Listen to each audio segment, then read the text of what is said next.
Mtazamaji, wanasema ya mgambo ikilia bila shaka kuna jambo, na kitambulisho hicho ni ishara tosha kwamba taarifa za Upeo wa TV47 zinangwananga sasa hivi, ikiwa imetimia saa 1 juu ya alama. Ni fahari yangu kuungana nawe kwenye taarifa hizi kwa moyo mkunjufu. Ninakukaribisha tuandamane sote hadi tamati. Kuna mengi tu tuliokuandalia, lakini kwanza tupate yaliyomo.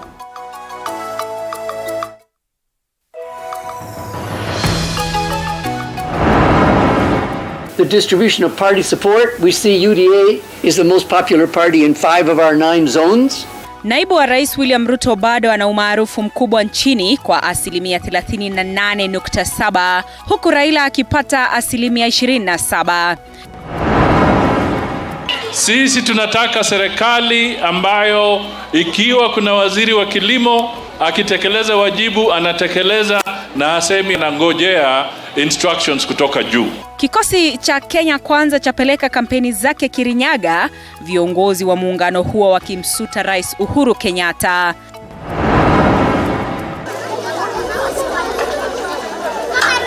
Na zaidi ya watoto 10 Nyalenda wajeruhiwa baada ya gari kugonga na kuangusha ukuta wa darasa lao.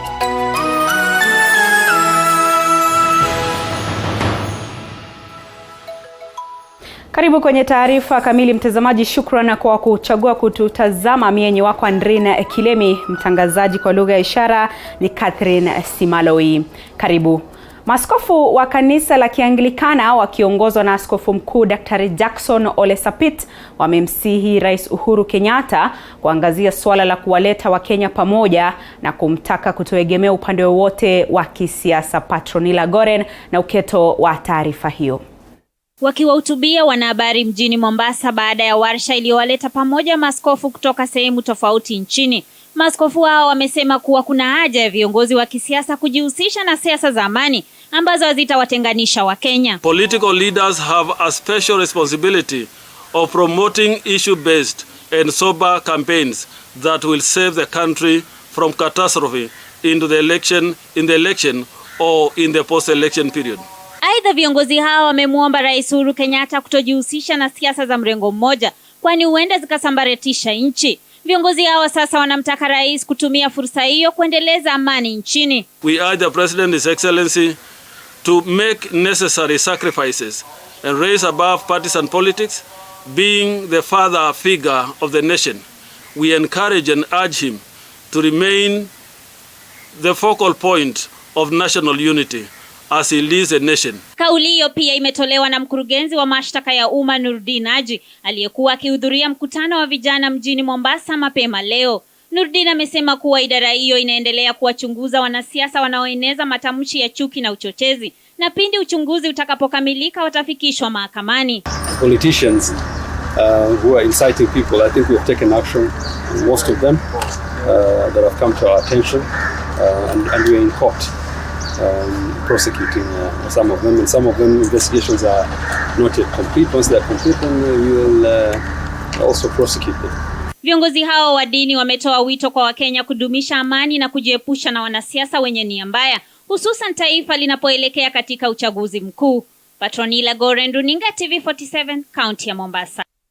Asante sana Patronila Goren kwa taarifa hiyo. Kwingineko, takriban watoto 12 wa shule ya msingi ya Lake Victoria mjini Kisumu wanauguza majeraha baada ya gari dogo kugonga darasa lao lililoko karibu na barabara na kuangusha ukuta. Paul Muniu na taarifa hiyo.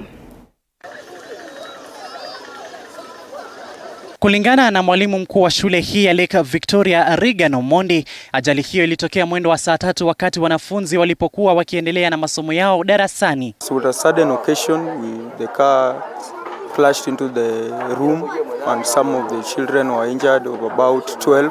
Inaaminika kuwa dereva mhusika ni mwanafunzi wa mafunzo ya kuendesha magari na alipoteza mwelekeo na kugonga ukuta wa darasa moja. Alikuwa anajifunza, hasa badala ya kukanyaka ya kushika brake, alifika kwa kona, badala ya kushika brake akakanyaka mafuta, ngadi kaingia kwa shule. Watoto hawa walipelekwa katika hospitali ya Nyalenda ambapo daktari alihakikisha kuwa hali yao ya kiafya iko salama. We have not referred any of them.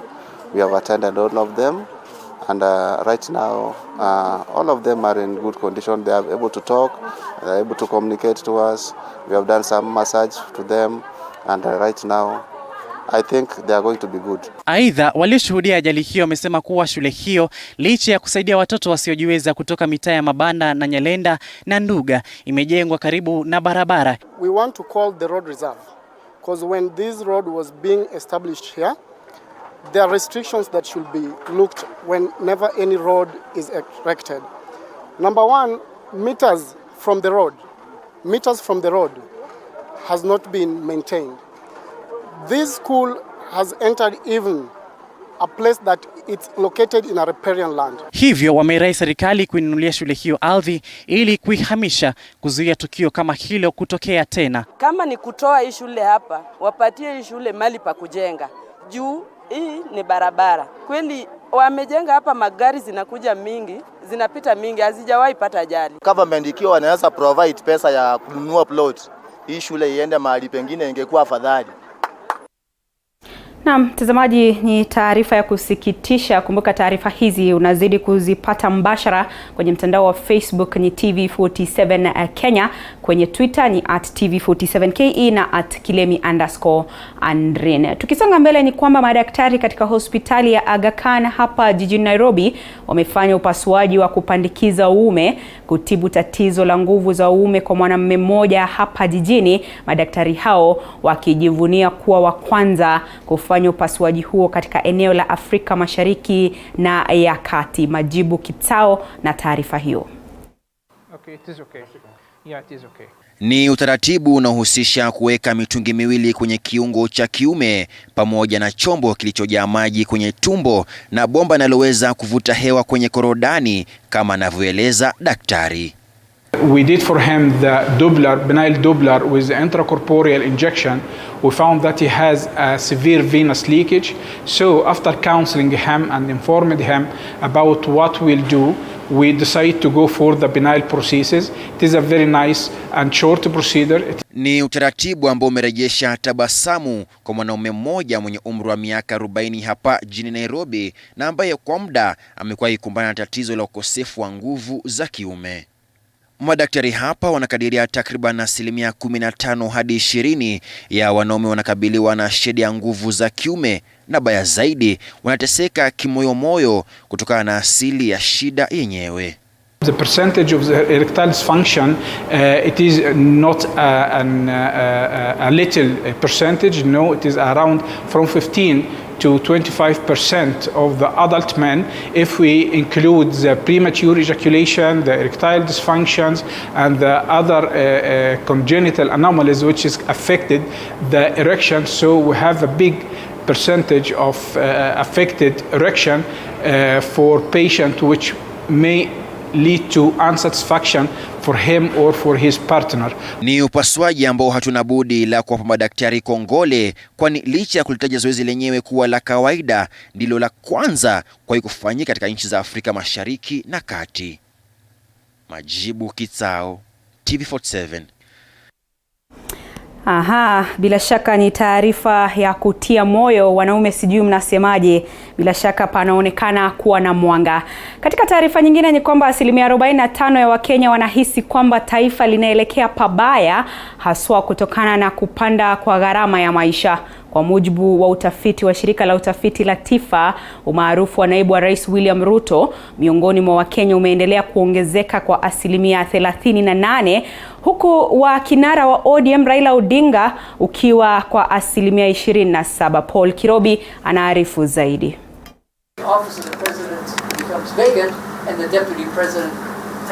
Utafiti wa hivi punde wa shirika la TIFA unaashiria kuwa chama cha UDA kinachoongozwa na naibu wa rais William Ruto kina umaarufu mkubwa kwa 35%, ikifuatiwa kwa karibu na chama cha ODM kwa 24%, eneo la bonde la ufa likiongoza kwa 60%, huku chama cha ODM kikifuata kwa 11%, japo eneo la kusini mwa bonde la ufa likionekana kushabikia chama cha ODM huku kikipata umaarufu kwa 30%, huku kile cha UDA kikipata uungwaji mkono wa 29%. But you know, look at Coast. Many people in the media and even political analysts on television are still talking about Coast as an ODM zone. Our data did not show that. UDA is slightly more popular in the coastal region, 32 to 28. Of course, we saw an independent candidate supported by UDA win the Msambweni by-election about a year ago. Kibarua kigumu hapa katika mchakato wa kusaka uungwaji mkono ukiwa ni kutafuta wagombea wenza kwa mujibu wa Tifa. Licha ya Musalia Mudavadi kuwa chaguo la Wakenya kuchukua nafasi hiyo, Anne Waiguru anatoa ushindani mkali kwa 15%, na iwapo kinara wa ODM Raila Odinga atafanya uamuzi wa kumchukua Peter Kenneth, ni 41% wa Kenya wanaoshabikia uamuzi huo, huku Kalonzo Musyoka akiwa na 18% pekee. Na iwapo fahali wawili wagombea wa Rais William Ruto na kinara wa ODM Raila Odinga watafanya uamuzi wa kuwachukua wagombea wenza wanawake, Raila Odinga atampiku William Ruto, Martha Karua akipata 44% ya uungwaji mkono, ilhali Anne Waiguru akipata 40% ya uungwaji mkono chini ya naibu rais William Ruto. Hata hivyo, iwapo fahali hao wawili wataelekeza chaguo lao eneo la Mlima Kenya kuwachukua wagombea wenza, gavana wa Kirinyaga Anne Waiguru ana uungwaji mkono wa 31%, huku Martha Karua akiwa na 29% pekee. Naye Raila Odinga huenda akampiku Ruto iwapo atachagua Peter Kenneth kama mgombea mwenza, Kenneth akiwa na 48% ya uungwaji mkono, naye Martha Karua akiwa na 29%. 45% ya Wakenya wanahisi kwamba taifa inaelekea pabaya, haswa kutokana na kupanda kwa bei ya maisha, huku 18% ya Wakenya wakisema kwamba taifa inafuata mkondo mzuri wa kisiasa. Ni 26% pekee wa Kenya ambao wanahisi kwamba hawataunga mkono chama tawala cha Jubilee. Kisa na maana chama hicho kwa sasa kimegawanyika, huku 9% pekee wa Kenya wakihisi kwamba chama hicho kwa sasa hakipo serikalini. Hata hivyo, Rais Uhuru Kenyatta ameonyesha ishara ya kumuunga mkono Raila Odinga katika uchaguzi unaokuja wa Agosti. Paul Kirobi, TV47, Nairobi. Mtazamaji, gavana wa Wajir Mohamud Abdi ametaka Wizara ya Fedha sawa na serikali kuu kusitisha kwa muda matumizi ya fedha za kaunti hiyo, kuzuia ubadhirifu wa fedha kabla ya kukabiliwa kikamilifu na mamlaka. Na kama anavyoarifu Elizabeth Mutuko, Mohamud amesisitiza kuwa kutimiliwa kwake kama gavana wa Wajir ulichochewa kisiasa. Siku moja baada ya kurejeshwa mamlakani kama gavana wa kaunti ya Wajir, gavana Mohamud Abdi ameiomba serikali kuu sawa na Wizara ya Fedha kusimamisha kwa muda matumizi ya fedha za kaunti hiyo, huku akitaka mishahara ya wafanyikazi pekee ishughulikiwe kuzuia ufujaji wa fedha kabla ya kupokezwa stakabadhi husika. The National Treasury, the Controller of Budget and the Central Bank of Kenya to temporarily freeze all expenditure except salaries by the county government of Wajir pending scrutiny of the handover reports and preliminary audits of the projects and other resources. The objective of this request is to preserve public funds and county resources. Akirejelea uamuzi wa jana, gavana Mohamud anasema kuwa kutolewa kwake mamlakani hakukuwa halali bali kulichochewa kisiasa, akisisitiza kuwa sio haki kwa manaibu gavana kuchukua nafasi ya gavana pindi magavana wanapotimuliwa. As confirmed by the judges, my impeachment was not only unlawful but also unconstitutional. Consequently, I remain the governor of Wajir County and will henceforth embark on the process of receiving handover reports from the respective departments during the transition period. So the court has clarified the law. The law is contained in some legislation known as the Assumption to Office Act, which must be strictly followed. It gives a 14-day window, which sometimes can come to 10 days, depending on the day of when the impeachment has been done. So this behavior that we've been seeing regarding removal of governors from office and then swearing their deputies immediately to take over has now been declared unconstitutional, and that will really help in terms of setting jurisprudence for the assumption to office of governors. Ikiwa imesalia miezi mitano kabla ya uchaguzi mkuu ujao, gavana huyo anasema ana kibarua cha kukamilisha baadhi ya kazi za kaunti hiyo kulingana na manifesto yake, akimwalika naibu gavana na aliyekuwa gavana Ali Mukhtar kufanya kazi naye. Petition walikuwa na ile mpango, walikuwa wanataka tu kuniondoa ili waingie kwa gavana. Hata hivyo hawakuwa najua ya kwamba Wajia itapata shida, na kweli wamepata shida.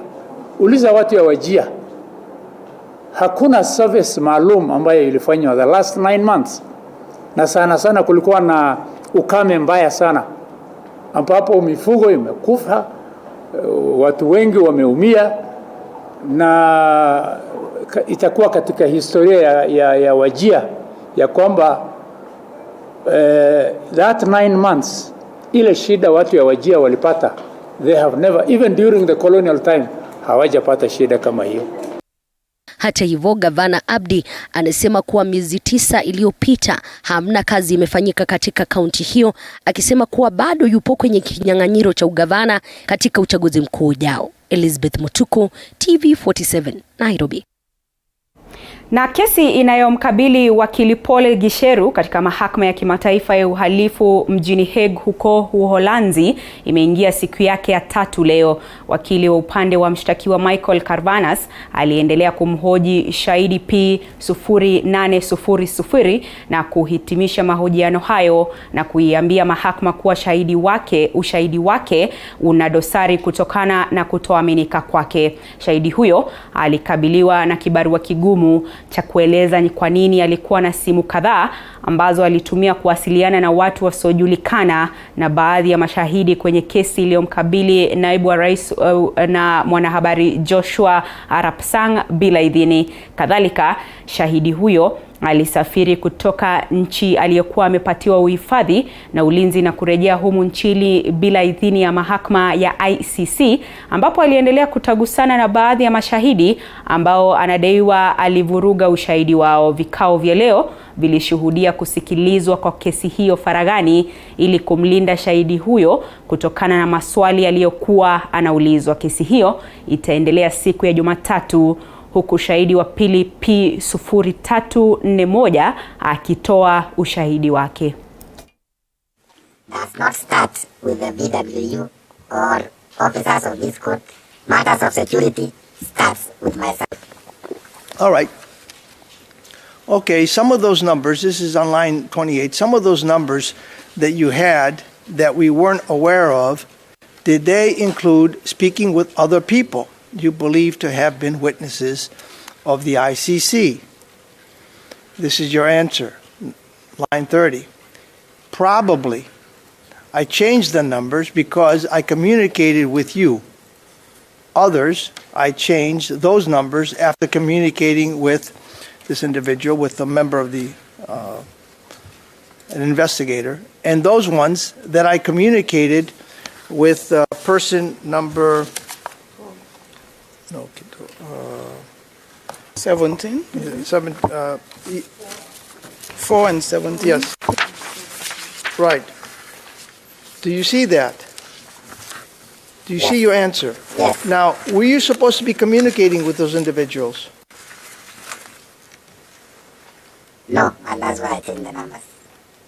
You changed the numbers so you can communicate with them. When I communicated to them, I knew it could cause my security risk because I don't know who else they will communicate to after I communicate to them, and that's why I changed the numbers. Okay, but hold on. You were instructed not to communicate with them by your handlers, by the investigators, right? Yes. Now, by changing SIMs and changing numbers, you're also able to communicate with them without your handlers knowing that you were communicating with them. We've come to the end of this particular session with this particular witness.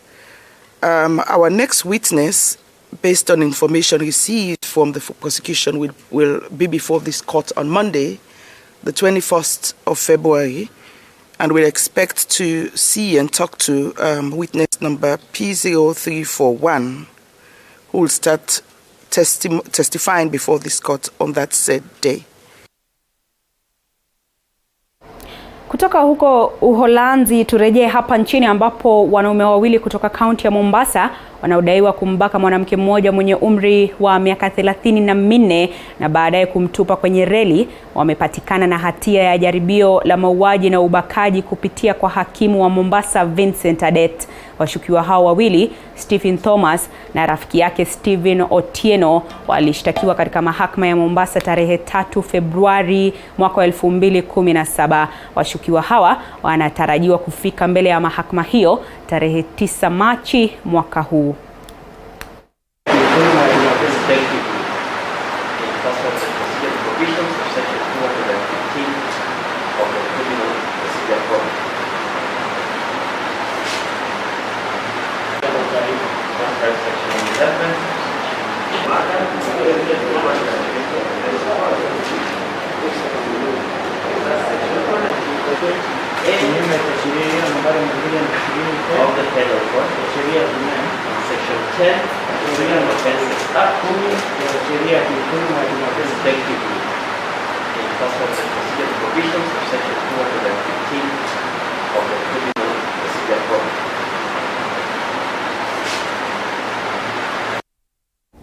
Watu wawili wamekamatwa mjini Thika kwa madai ya kujifanya mawakili na kuwaibia wananchi wanaotafuta huduma za mahakama mjini Thika mamilioni ya pesa. Wawili hao walifumaniwa kwenye afisi moja na maafisa wa polisi kwa ushirikiano na makachero wa DCI. Mwenyekiti wa chama cha mawakili mjini Thika, Daniel Gashao, anasema msako huu umefanyika kufuatia malalamishi ya wakazi kuwa kuna mawakili bandia ambao wamekuwa wakiwaibia wananchi. Wawili hao wanatarajiwa kufikishwa mahakamani huku wananchi wakionywa dhidi ya kujihusisha na kufanya biashara na mawakili ambao wanashuku mienendo yao. Operation hii haijasimama leo. Ni jambo ambalo tutakuwa tukifuatilia kila wakati. Na kama mawakili tunajua ni jukumu letu la kujulisha wananchi kuwa wakili ni nani.